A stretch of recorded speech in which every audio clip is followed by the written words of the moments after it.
Hello and welcome. Have you ever stopped to think about what really keeps Bitcoin secure? I mean, it's not a vault, there's no guard, it's just this elegant piece of cryptography. In this explainer, we're going to pull back the curtain and unpack the magic behind it all, the digital signature. So this right here, this is the big question, the central puzzle we're going to solve today. Think about it for a second. How can you prove you own something that's purely digital and then spend it without ever showing the master key that controls it all? It's a fascinating challenge, so let's dive right in. All right, let's start with the puzzle itself. You've got this system with no banks, no central authority, literally no one to vouch for you. So proving you are who you say you are becomes the first and most critical hurdle that Bitcoin had to overcome. And that really gets to the heart of it. In this trustless world of Bitcoin, you can't just swipe a card or flash an ID. The whole system demands a totally new way of authorizing things, a method that is mathematically guaranteed to be authentic and just completely impossible to fake. So, how on earth does Bitcoin solve this puzzle? Well, the answer is as elegant as it is powerful: the digital signature. This is the cryptographic seal that makes secure, trustless transactions even possible. So what exactly is a digital signature? The best way to think of it is like an unforgeable personal seal of approval that you stamp on every single transaction. It is the absolute mathematical proof that you, and only you, authorize that specific payment. And here's what's so cool. This signature is incredibly efficient. It's not just doing one job. It's brilliantly knocking out three crucial tasks, all at the same time, weaving this super tight web of security around every transaction. Okay, so first, it acts as your authorization. It proves the owner of the key actually said, yes, spend this money. Second, it provides something called non-repudiation, which is just a fancy way of saying the proof is undeniable. You can't come back later and say, hey, that wasn't me. And finally, it offers protection. It makes sure the transaction itself can't be fiddled with or altered by anyone after you've signed it. So how is this unique seal actually made? It's a really fascinating process that combines public information with a secret that you guard with your life. Let's break down exactly how it's done.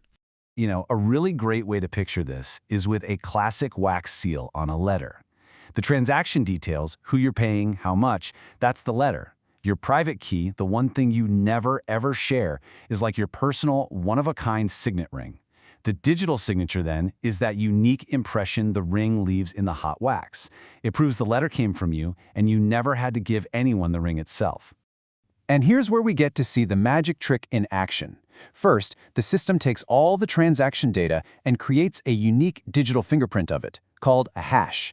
Think of it as a perfect summary. Next, your private key, your secret, gets mathematically combined with that hash, and then, boom, a signing algorithm crunches those two things together and spits out the final digital signature. You've just used your secret to sign something public, creating a secure, verifiable proof. But creating the signature is only half the story, right? Now, let's flip it around. How can anyone on the network check that your seal is authentic without ever getting a peek at your secret signet ring? So this is the really clever part. The verification process only uses publicly available stuff: the transaction's fingerprint, the signature you created, and your public key.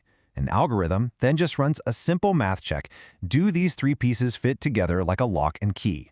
If the math checks out, the signature is valid. Done. If not, it's instantly rejected. It proves that only the private key connected to that public key could have possibly made that signature. And really, it all boils down to this one simple, powerful truth that underpins every single Bitcoin transaction. Only the controller of the private key that generated this public key could have produced this signature on this transaction. That mathematical link is unbreakable, and that's the whole security guarantee right there. You know, the tech behind this isn't set in stone. It's always evolving. Bitcoin started with an algorithm called ECDSA, which you see on the left. But recently, it's upgraded to also support something called Schnorr signatures. So what's the big deal? Well, Schnorr is just better.